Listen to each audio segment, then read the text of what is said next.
پښتو ادبي یا ABC په نړۍ کې هر ټبر او هر ولس ځانته ژبه لري او هر ژبه ځانته توري لري او پښتو هم د نړیوالو ژبو غوندي یو ژبه ده چې ځانته توري لري او هر توري جلا نوم لري او هر توري بیل غږ لري. پښتو ادبي او پښتو لیکدود ارواښاد ویدان عبدالحی حبیبی وایي چې د اوسني عربي لیکدود یا سیمیټیک سکرپټ یا رسم الخط مخشي پښتو یا د پښتو لیکدود سرګند او جوت نه دي. خو قاضي عبدالحلیم اثر سالارزی په خپل پډي یا کتاب پښتو ادب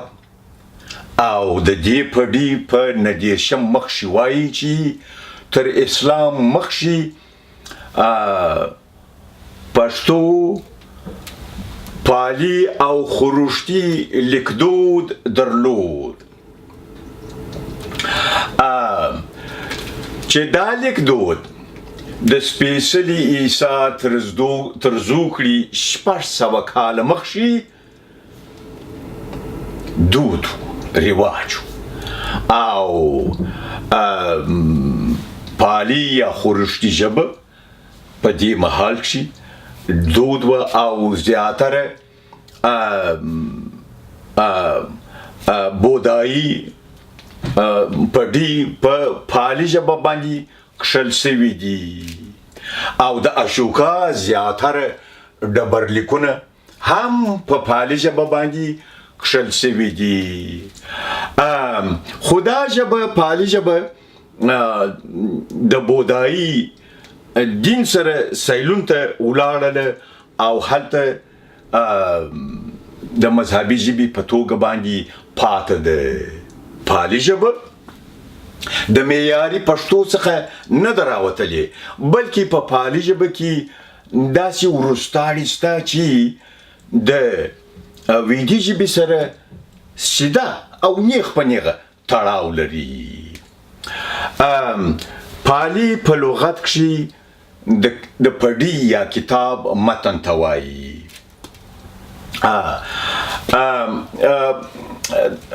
د پښتو د تاریخ لیکوال یا مؤلف محمد یونس خان وایي چې د جاپان د شهنشاه میکادو په پډیتون یعنی کتابخانه کې د مهاتما بودا د مذهب پډای دی یعنی کتاب دی چې لیکدود پالي خروشتي دی چې د بلخ په شاوخوا کې کښل شوی دی. د اشوکا ډبرلیکونه د هیواد په ختیځو سیمو کې په پالي کښل شوي دي چې له کیڼې خوا څخه ښی خواته کښل شوي دي او د هیواد د لویدیځو څنډو کې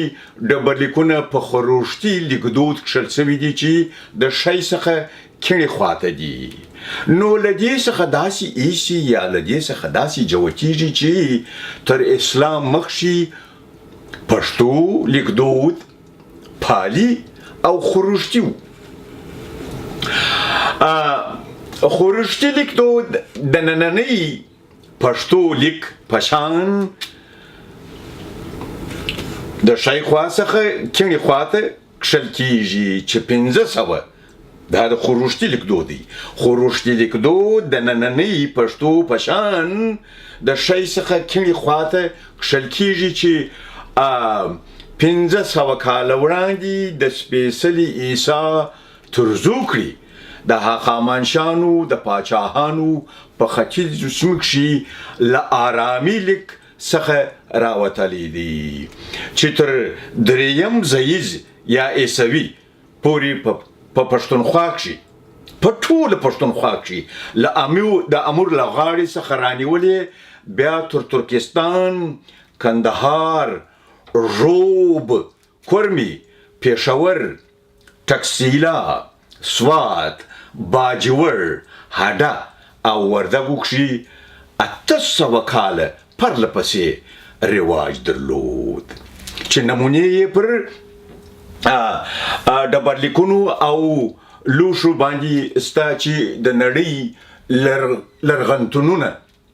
لرغونتون موزیم چې د نړۍ لرغونتونونه په ډک دي په دغه لیکدود باختري هندو باختري او کابلستاني لیکونه هم کښل کېدل چې په همدغو نومونو باندې یادېدل همدارنګه تر اسلام مخکې زموږ د هېواد او د هغه په شاوخوا سیمو کښې لومړی آرامي میخي دین دبیره براهمي یوناني خروشتي او دیوانګري الباوي رواج وي نو اوس راځو اوسنۍ البې ته اوسنۍ دا اوس پښتو چې موږ لیکو د دې البې په باره کې غږېږم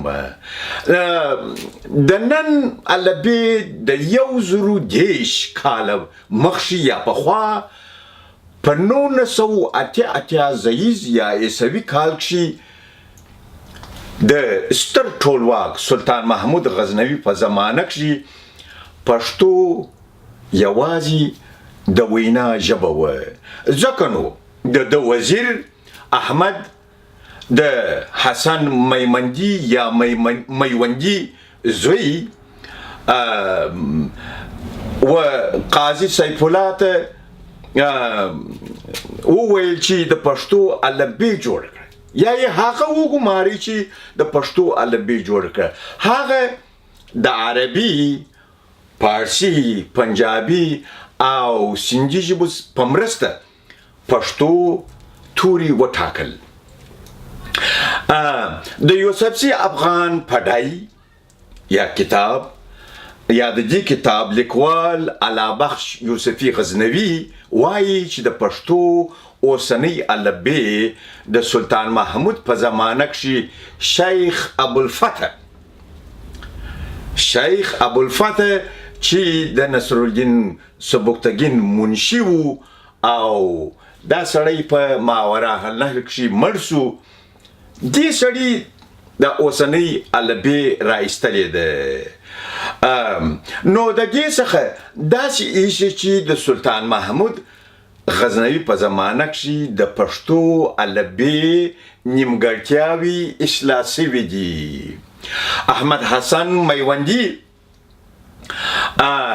د ناصرالدین سبکتګین لخوا د بست حاکم وټاکل سو او د سلطان محمود وزیر او د خپل وخت لوی عالم ریشا یعنی شاعر او لیکوال 2 کاله وزیر بیا په هرات کښې مړ سو او د ده مړی کندهار ته راوړی او اوس یې ډورۍ په میوند کښې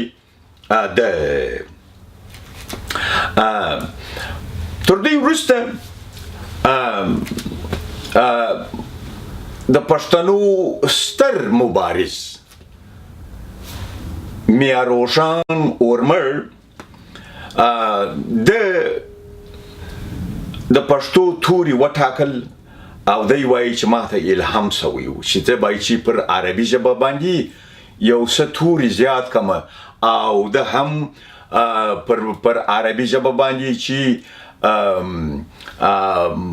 خپلې 6 توري درلودل د عربي 6 توري و چې هغه 6 توري ف خ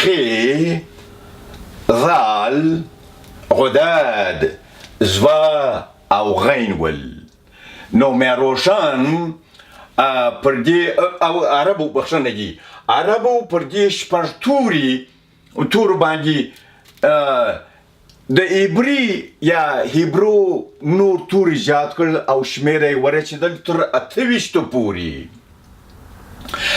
بیا پر دې 28 تورو باندې څلور فارسي توري چې پی چې ژ او ګاپ دي دا پر زیات شوله چې د دې څخه جوړ شوله 22 توري دا څلور توري اخوندرویزه وایي او یا د پیروان وایي چې دا اخوندرویزه پر پښتو باندې زیات کړ خو خبره رښتیا همدا ده چې دا څلور توري په سلو کلونو پارچانو کارول او دا خورا ډیر مخکې تر اخوندرویزه پر عربي ژبه باندې زیات شوي دي خو مې روشن پر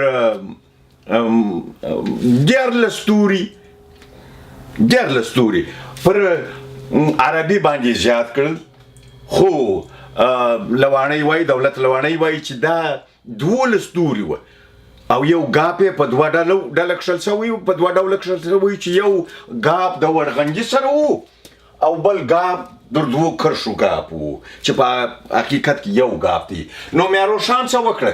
14 توري یې پر 12 توري 14 نه وبخښئ 12 توري یې پر عربي باندې زیات کړل چې هغه اته خپل د پښتو توري و او 15 نور و چې د پښتو توري خپل توري چې شي دي هغه ټ ده ز ده س ده دال دی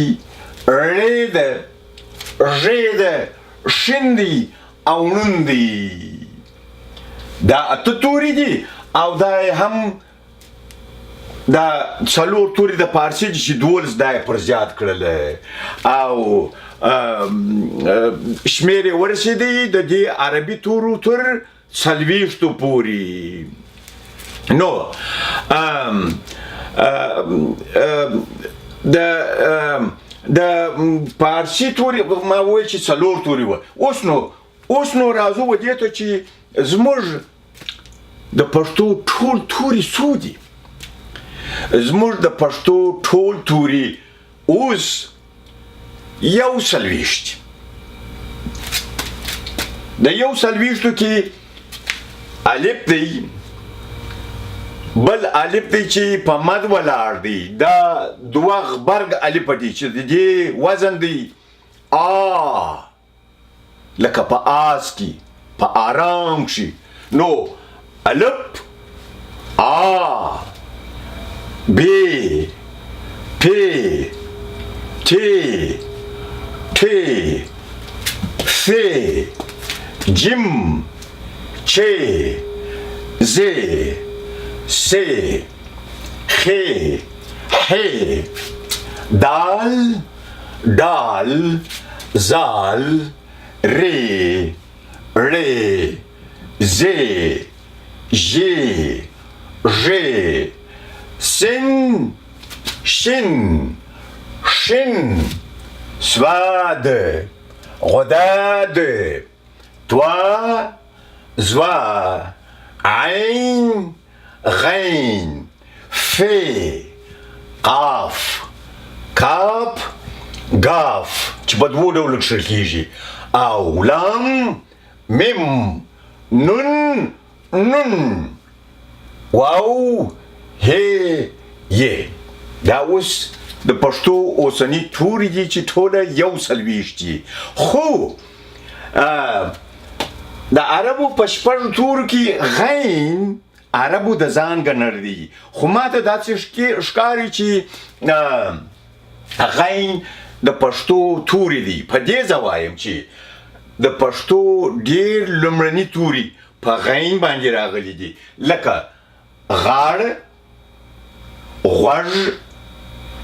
غاښ غر غونډۍ غړکه غټۍ